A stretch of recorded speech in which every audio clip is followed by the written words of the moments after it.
Good morning student. मैं हूं दिलसु गढ़वाल और आपके लिए लेके आया हूं फिजिक्स की ऑनलाइन क्लास। हाँ, तो आप कैसे हैं? मज़े में है कि नहीं? मज़े में होंगे मेरे हिसाब से। चलो पढ़ाई कर लेते हैं थोड़ी सी अब। तो अपन फिजिक्स के अंदर गाउस का नियम चैप्टर नंबर सेकंड पढ़ रहे थे। तो आज अपन स्टार्ट करेंगे गाउस के नियम के अनुप्रयोग, है ना। गाउस का नियम कहाँ कहाँ प्रयोग में आता है उसके बारे में अपन चर्चा करेंगे। ठीक है।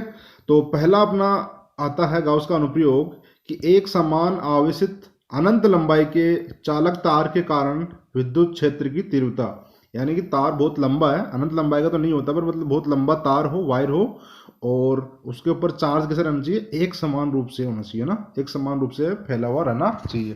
तो उसके कारण अपन को निकालनी है विद्युत क्षेत्र की तीव्रता। तो इसमें निकालने के लिए देखो अपन को दो पॉइंट काम में लेते हैं। एक तो पहले अपन देखते हैं कि विद्युत क्षेत्र की दिशा किधर होगी वहां पे और उसका परिमाण कितना होगा, फिर अपन उसका फॉर्मूला डिराइव करेंगे। तो डायरेक्शन ज्ञात करने के लिए अपन देखो इसका डायग्राम बनाते हैं। मान लिया कि अपने पास एक ये वायर है, ठीक है, बना रखा है ये वायर। देखो ये अनंत लंबाई का है ना, ये बहुत लंबी दूरी तक जा रहा है, ऐसे बहुत अनंत लंबाई का है।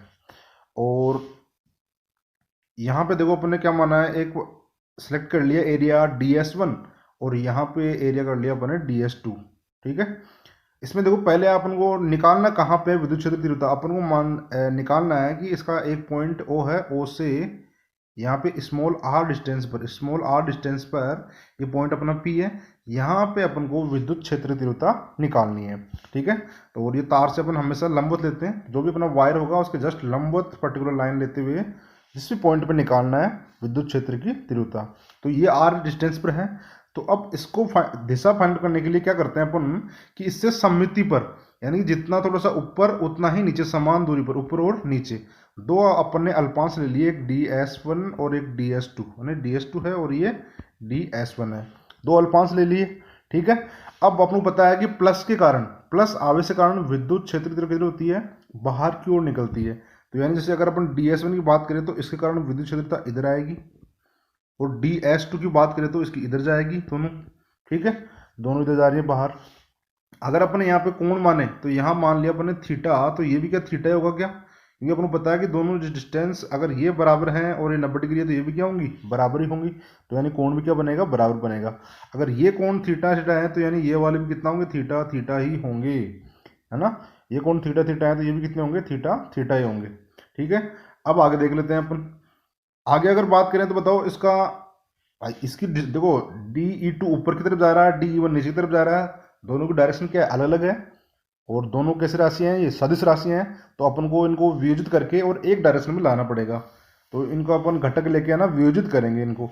तो अगर अपन बात करें पहले DE2 की, तो बताओ DE2 ये इधर जा रहा है और इसके अपन अगर लंबवत दो घटक ऐसे बनाए इधर लंबवत, तो अपन को पता है यहाँ पे थीटा बन रहा है, यहाँ पे थीटा बन रहा है ना। तो जिधर एंगल चिपका हुआ रहता है जिसके साथ में, उधर कौन आता है, कोस आता है। तो यानी कि जो अपना DE2 है इधर तो क्या आएगा, DE2 कोस थीटा आ जाएगा, और जो परपेंडिकुलर लंब होता है वो उधर कौन आएगा, DE साइन थीटा आ जाएगा। तो ऊपर की तरफ DE साइन थीटा और इधर DE2 कोस थीटा। ऐसे अगर अपन बात करें इधर नीचे वाले अपना E1 की बात करें, तो E1 इधर जा रहा है अपना, एंगल इसके साथ थीटा इधर बन रहा है, तो वही लंबवत दो घटक इधर हो गए दो साइड अपने। तो जिसके साथ एंगल बनता है उधर कोस आता है, तो यानी इधर DE1 कोस थीटा, और परपेंडिकुलर की तरफ आ जाएगा DE1 साइन थीटा। तो ऐसे इनको क्या करना है, दोनों को अपन वियोजित करना है। ठीक है स्टूडेंट, डायग्राम को समझो, आप डायग्राम बनाना है और आपको समझ के बिल्कुल इसमें कैसे बना इधर। अब बताओ ऊपर की तरफ तो देखो उधर DE2 साइन थीटा और नीचे की तरफ है DE1 साइन थीटा। दोनों क्या, दोनों की डायरेक्शन जस्ट अपोजिट है क्या, एक दूसरे के विपरीत है। ठीक है। और इधर ये DE2 कोस थीटा और DE1 कोस थीटा, ये दोनों सेम साइड आ गई ना, तो इन ये दोनों क्या हो जाएंगी, ऐड हो जाएंगी, और ये आमने सामने है तो इनको माइनस करना पड़ेगा। अब एक और बात है कि यहाँ पे ना इन DE1 और DE2 दोनों का मान बराबर आएगा, DE1 और DE2 का मान बराबर आएगा। आप बोलोगे ऐसा क्यों, क्योंकि अपन बताओ कि विद्युत क्षेत्र तीव्रता बराबर क्या होता है, ये होता है कि KQ/R²। कितना होता है, KQ/R²। अगर मैं इसको डिस्टेंस a मानता हूँ तो ये भी तो a ही होगा, दोनों बराबर ही होंगी। तो अगर मैं यहाँ पे मान रखूंगा तो E बराबर ये तो आएगा KQ/A², जो भी चार्ज है A², और इधर इसका भी मान कितना आएगा A²। यानी दूरी समान है, इसका मतलब इन दोनों का मैग्नीट्यूड भी बराबर होगा, दोनों का परिमाण भी बराबर होगा। ठीक है, अगर दोनों का परिमाण भी बराबर है और दोनों ये D E two sine theta और D E one sine theta आमने सामने हैं दोनों आपस में, इसका मतलब ये दोनों एक दूसरे क्या कर देंगे, निरस्त कर देंगी, क्योंकि दोनों का परिमाण बराबर है, विपरीत है, दोनों एक तरह से कैंसिल आउट हो जाएंगी। तो अपने पास बचेगा कौन इधर, E2 और ये E1 कोस थीटा वाले बचेंगे, यानी ये दोनों ऐड होंगे सेम डायरेक्शन में है ना। अगर ऐड होके यानी ये विद्युत क्षेत्र तीव्रता प्रदान करेंगे, यानी कि इसका मतलब अपन को ये मालूम चलेगा विद्युत क्षेत्र तीव्रता किधर होगी, इधर होगी, इधर। इसका मतलब किधर हुई, अपना जो तार था उस तार के लंबवत बाहर की ओर आ गई ना, जिधर अपना बिंदु P है, तो अपन बोलेंगे कि जो विद्युत क्षेत्र तीव्रता होगी वो उसके तार के लंबवत बाहर की ओर होगी। ठीक है स्टूडेंट, आगे चल लेते हैं अपन। अब इसके बारे में जो अपन ने अज्यूमशन किया है वही करते हैं अपन। इधर देखो, इधर मान लिया अपन कि चित्र के अनुसार एक अनंत रेखीय आवेश चालक तार दर्शाया गया है और जिस पर रेखीय आवेश घनत्व लैम्बडा है। बिल्कुल सही बात है, अपनी बात की जो रेखीय वाला होता है तार, एक तरह से बिल्कुल मोटा कम है, तो रेखीय आवेश घनत्व क्या होता है, लैम्बडा से करते हैं शो। तो लैम्बडा मान लिया और तार के बिंदु O से लंबवत दूरी r स्मॉल r पर बिंदु P है। ठीक है, डायग्राम में देखा था अपन ने। यहाँ पे अपन को विद्युत क्षेत्र तीव्रता निकालनी है। तो पहला अपना निकालनी है ना इसके लिए, तो उसके लिए अपन क्या कर दिया, मान लिया कि बिंदु O के सापेक्ष सममिति पर दो बराबर क्षेत्रफल अल्पांश ds1 और ds2 लेते हैं।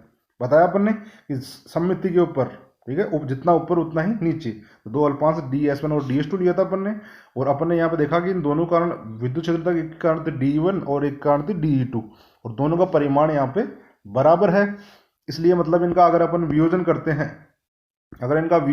हैं, तो इनके जो लंबवत घटक थे वो एक दूसरे को निरस्त करते थे, कर रहे थे ना। साइन DE1 साइन थीटा और DE2 साइन थीटा दोनों क्या कर रहे थे, एक दूसरे को कैंसिल आउट।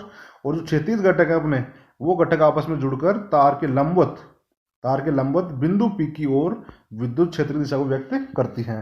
यानी कि जो अपना तार था, वायर था, और यहाँ पे इस इधर P की ओर इधर लंबवत बाहर की ओर आई थी विद्युत क्षेत्र की तीव्रता। तो उसी को अपन ने यहाँ पे इसको लैंग्वेज में लिख दिया इसको।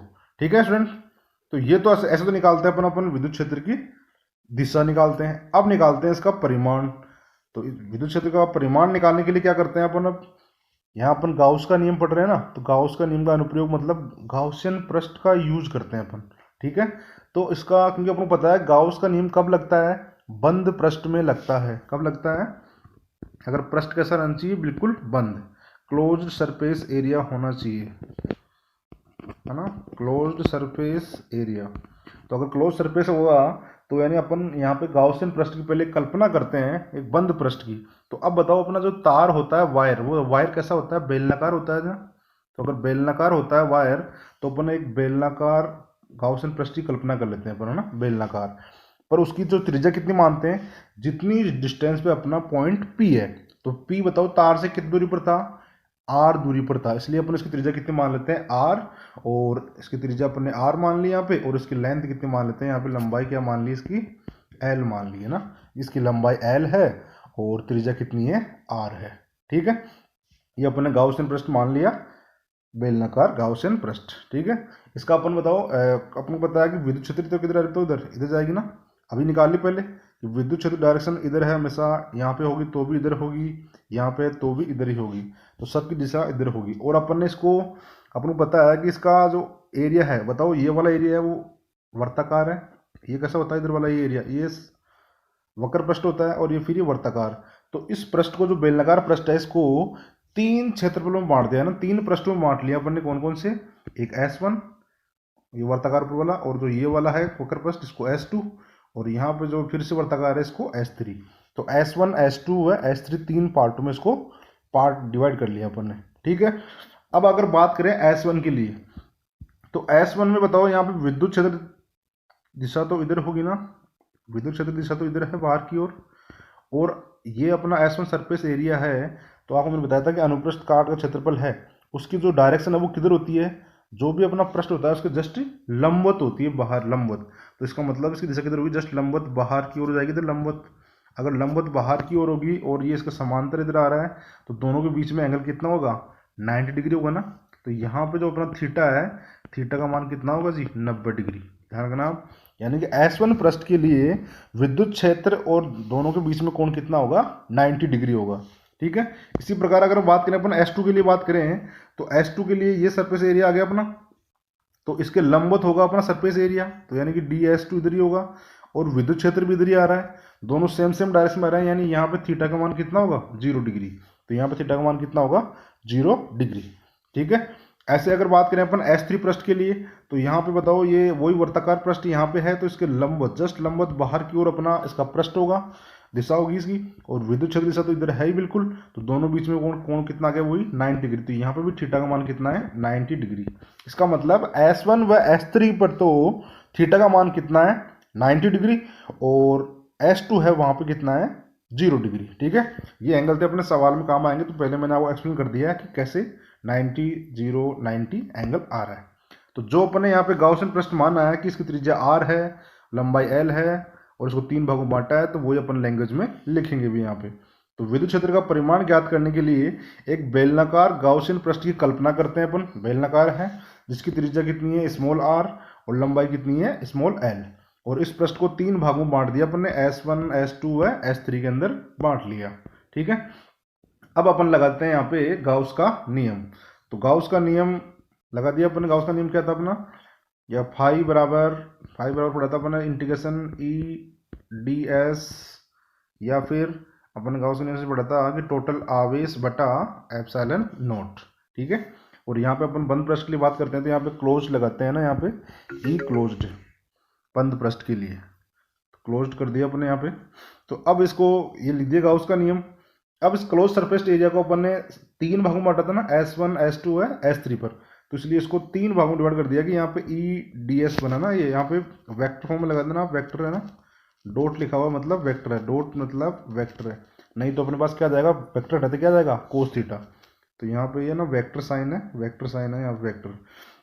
तो 3 पार्ट में तोड़ दिया अपन ने, S1 प्लस के लिए अलग से कर दिया, प्लस S2 प्लस S3, और इक्वल टू कितना टोटल आवेश बटा एप्सिलॉन नॉट, है ना। ये वाला पार्ट अपन ने यूज किया है, इसको लिख दिया ऐसे। ठीक है। अब अगर अपन डॉट हटाएंगे तो क्या आएगा कोस थीटा आएगा, डॉट हटाएंगे तो क्या आएगा कोस थीटा आएगा। तो अगर कोस थीटा का मान रखें अपन S1, तो S1 के अंदर E और S1 के बीच में कोण कितना था 90 डिग्री, तो यहाँ पे लिखेंगे अपन EDS1 और कोस 90 डिग्री, प्लस S2 में कितना था 0 डिग्री, तो EDS2 और यहाँ पे 0 डिग्री, और S3 में फिर से 90 था, तो EDS3 और cos 90 degree equal to sigma Q upon epsilon nought. अब बताओ कोस 90 की वैल्यू कितनी होती है जी, तो आप बोलोगे 0। कोस 90 की वैल्यू 0, तो ये बताओ पूरा का पूरा 0 हो जाएगा ना, तो ये भी 0 हो गया और ये भी 0 हो गया। बचा कौन अपने पास E और DS2 बचा केवल, है ना, E DS2 बचा अपने पास। ठीक है। ऐसे अपन आगे तो चार्ज का अगर मान बात करें, तो यहाँ बताओ अपना जो रेखीय आवेश घनत्व था वो लैम्बडा तो था, यहाँ पे अपन ने लंबाई रेखीय वाला है, और वो होता क्या है कि टोटल चार्ज अपॉन लेंथ, ऐसे निकालते हैं अपन। तो अगर यहाँ से चार्ज निकालना चाहें तो क्या हो जाएगा लैम्बडा इंटू एल हो जाएगा ना, चार्ज का मान कितना हो जाएगा लैम्बडा इंटू एल हो जाएगा। तो यानी कि यहाँ से अपन ने निकाल लिया कि लैम्बडा बराबर ये है, तो ये अपन यहाँ पे चार्ज की वैल्यू यहाँ पे पुट कर क्यू की जगह पुट कर देंगे। ठीक है। और अपने पास इधर कौन बचा DES2, तो इधर आ गया अपने पास E और DS2 है ये। ठीक है। और क्यू का मान आ गया lambda L upon epsilon naught आ गया अपने पास। ठीक है। अब बताओ अगर इसका समाकलन करेंगे तो यानी E तो बाहर आ जाएगा अपने पास, यहाँ पे क्या हो जाएगा E तो क्या हो जाएगा बाहर निकल जाएगा ये तो अपने पास। अगर अपन E को बाहर निकाल लेते हैं यहाँ से, E को बाहर, तो समाकलन क्या बचेगा केवल DS2, और इक्वल टू इधर क्या है lambda L upon epsilon nought. अब इंटीग्रेशन मतलब क्या होता है कि पूरे का पार्ट का समाकलन करना है, तो जो अपना जो बेलन है उसका पूरा क्षेत्रफल निकालना है, पर S2 कौन सा था वक्र पृष्ठ वाला था, तो वक्र पृष्ठ कितना होता है अपना, आप बोलोगे 2πRh या 2πRL, 2πRh या 2πRL, लंबाई L है इसलिए L ले लिया अपन ने। तो ये वक्र पृष्ठ क्या होता है पूरा क्षेत्रफल होता है, तो यहाँ पे कितना आ जाएगा मतलब E into 2πRL equal to lambda L upon epsilon nought. ठीक है। तो इसी को अपने यहाँ पे यूज किया है कि E बाहर आ गया और इंटू में क्या आ गया 2πRL, और इक्वल टू कितना है lambda L upon epsilon nought. अब अपन को निकालना क्या है यहाँ पे विद्युत क्षेत्र की तीव्रता निकालनी है, तो यानी कि 2πRL को भाग में भेज देंगे अपन, तो E बराबर आ गया अपने पास, E बराबर आ गया है लैम्बडा एल, यहाँ पे सही से नहीं लिखा हुआ ना, ऊपर लिख रहा है सही से क्या है लैम्बडा एल है यहाँ पे, लैम्बडा और ये एल है, लैम्बडा एल अपॉन 2πR। ठीक है। तो एल से बताओ एल से एल कैंसिल हो जाएगा, एक मिनट देखो मैं सही से लिख देता हूँ यहाँ पे। अगर अपन इसको डिवाइड में भेजेंगे तो ई बराबर क्या ऐसा बनेगा क्या, ई बराबर इधर लैम्बडा एल है, सॉरी एल से एल कैंसिल कर देंगे अपन, चलो एल से एल इधर कट कर देते हैं अपन, तो बस क्या बचेगा लैम्बडा अपॉन ये इधर आएगा तो यानी कि 2 पाई एप्सिलॉन नॉट और आर बचेगा। ठीक है, ये आ जाएगा अपने पास ई बराबर, ये फॉर्मूला होता है। अगर इसको अपन के में चेंज करना चाहें तो अपन को पता है कि के बराबर कितना होता है, तो आप बोलोगे सर के बराबर होता है 1/4 pi epsilon not, 1/4 pi epsilon not. तो अगर ऐसा करना है तो इसको ना 2 से ऊपर और नीचे क्या कर देंगे अपन गुणा, अगर 2 से ऊपर से करेंगे तो ऊपर आ जाएगा 2 लैम्बडा और नीचे हो जाएगा ये 4 पाई एप्सिलॉन नॉट और आर। ठीक है, अब इसको क्या लिख सकते हैं अपन, के लिख सकते हैं, तो इसको लिख देंगे फिर बताओ अपन 2 लैम्बडा और ऊपर क्या आ जाएगा के और अपॉन क्या बचेगा, केवल आर बचेगा। इसको तो अपन क्या लिख देंगे, ऊपर ले जाके के बन जाएगा, तो यानी 2 के लैम्बडा अपॉन आर। ठीक है, तो ये फॉर्मूला आता है अपने पास यहाँ पे, ये अपन को पता है कि के बराबर कितना होता है 1/4 पाई एप्सिलॉन नॉट, इसका मतलब ये बन जाएगा ई इक्वल टू 2 के लैम्बडा अपॉन आर, 2 के लैम्बडा अपॉन आर। ये होता है कि अनंत लंबाई के रेखीय आवेश चालक तार के कारण विद्युत क्षेत्र की तीव्रता। यहाँ बताओ ये ई क्या प्रोपोर्शनल टू 1/r है क्या, ई प्रोपोर्शनल टू क्या है 1/r है ना, ये तो अनुपाती है ना। तो अगर इसके मध्य अगर ग्राफ पूछता है अपन को यहाँ पे, तो ग्राफ क्या लिखोगे बताओ आप, तो आप बोलो ग्राफ सर इधर अगर अपन आर ले रहे हैं, इधर अपन अगर ई ले रहे हैं, युत्क्रमानुपाती है ग्राफ, मतलब वैसे परवलयाकार बन जाएगा ग्राफ। ठीक है, तो ये इसके टाइप से ग्राफ बन जाता है। तो ये था अपना पहला अनुप्रयोग गाउस का। ठीक है, अब नेक्स्ट वीडियो में देखेंगे इसका नेक्स्ट कौन सा पार्ट है, और आज के लिए इतना ही। तो ये वीडियो आपको अगर अच्छा लग रहा है तो प्लीज़ आप इसको वीडियो को लाइक किया करो, कमेंट और शेयर। ठीक है, और चैनल को सब्सक्राइब, अगर आप नए हैं तो सब्सक्राइब ज़रूर करना आप। Okay, thank you.